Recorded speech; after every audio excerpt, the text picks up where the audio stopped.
This episode of commandN, Clone Wars on Pinterest, Google Plus Hangout apps, and the best hotel deals you can find tonight.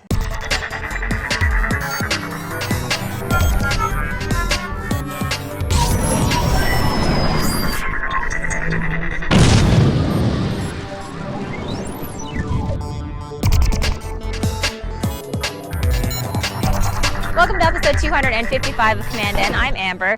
We're here in beautiful South Florida and the rest of the team is in Halifax. We have a wonderful show for you today. First up, I want to talk about Pinterest copycat sites. So people out there who are creating sites that look a lot like Pinterest, although they are different content categories. For example, there is a site called StylePin. This is a great place if you're a fashion enthusiast and you love looking at the latest trends.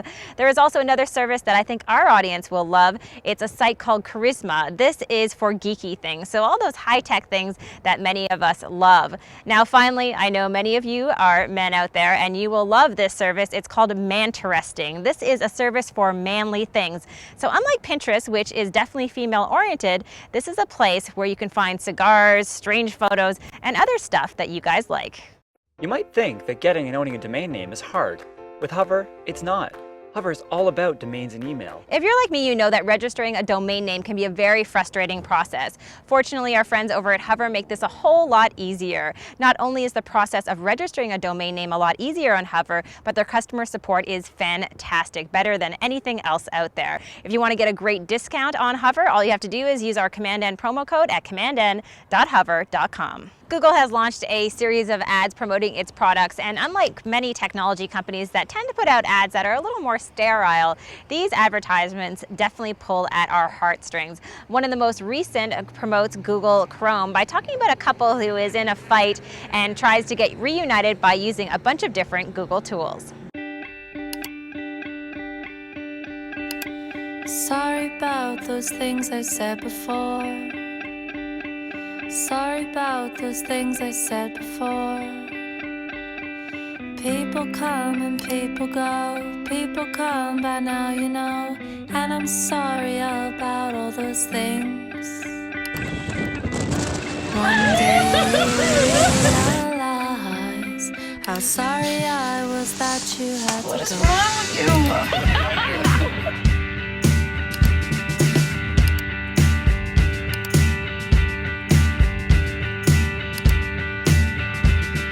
If you're a fan of Klout, you'll be happy to know that they just announced their iPhone application. There is also an Android app in the works. What this app will allow you to do is to measure interesting and popular topics of expertise on Klout. You'll also be able to track your own influence on Klout, all from the palm of your hand. Now, I think I've said this before, don't put all of your eggs in one basket with Klout and depend entirely on your Klout score.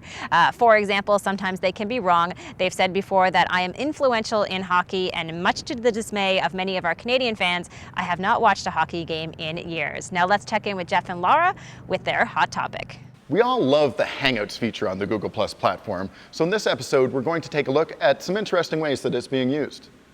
Just in case any of you haven't had a chance yet to try a Google Plus Hangout, it's basically a group video chat for up to 10 people with some great switching and overlay features, as well as integration of shared viewing of YouTube videos and that sort of thing.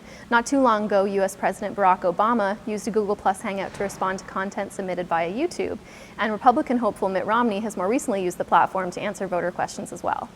I think that it's going to be possible for us to make sure that we're protecting intellectual property that creates a lot of jobs in this country.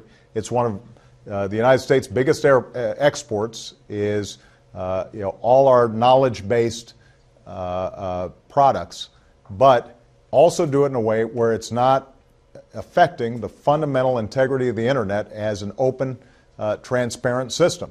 One of the earliest uses of Google Plus Hangouts was probably by musicians holding live performances for small numbers of fans online.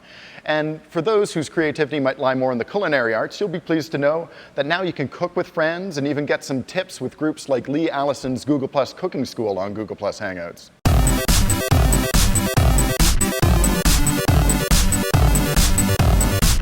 Just to be clear, we're going to be taking questions. There's a panda. You guys, we have a really, really fun day set up, and we have a ton of guests. I haven't moved this much in weeks. We do it because we're not afraid of the Wild West. We're not afraid of creating our own identities and our own content.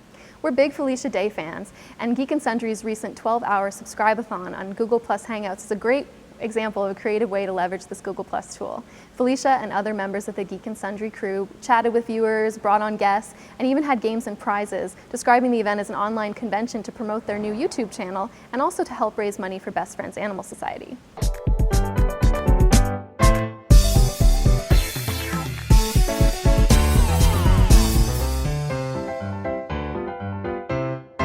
Probably the most exciting development in the Hangouts ecosystem is Google's recent launch of Google Plus Hangout apps, which leverage Hangout features and combine them with other web applications. So just a few great examples include SlideShare's app for co-viewing presentations from their library, Kaku for Google Hangouts, which lets you collaboratively wireframe and diagram, and Clubhouse Challenge by Bravo, which lets people organize into teams to test their pop culture IQ.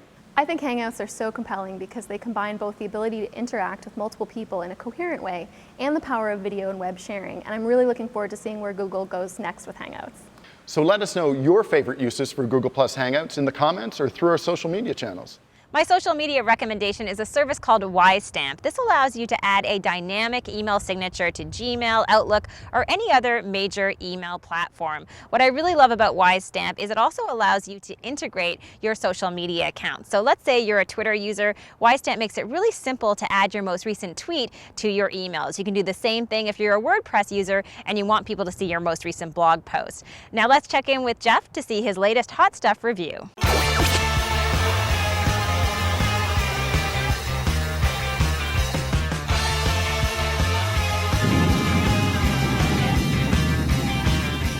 I've been trying out the Volcano speaker from OrigAudio for a few weeks now, and I'm really enjoying it. It's a little portable speaker with great sound, and in fact, the sound can be improved by opening up the body and getting the space cavity involved, which gives you better low-end response for sure.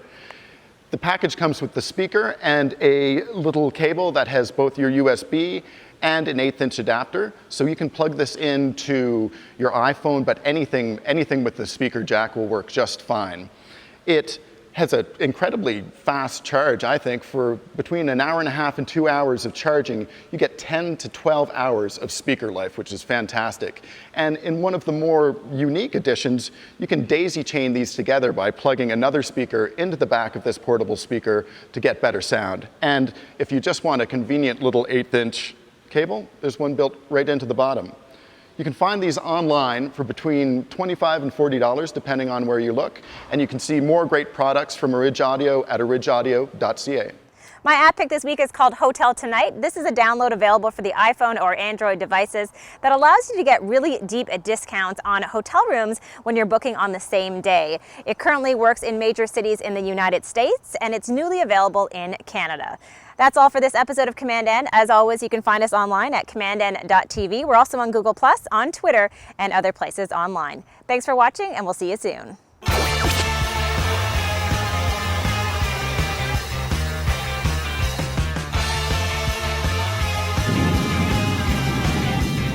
And I was bitten the whole time that was happening. Like, I felt it was biting me. It was?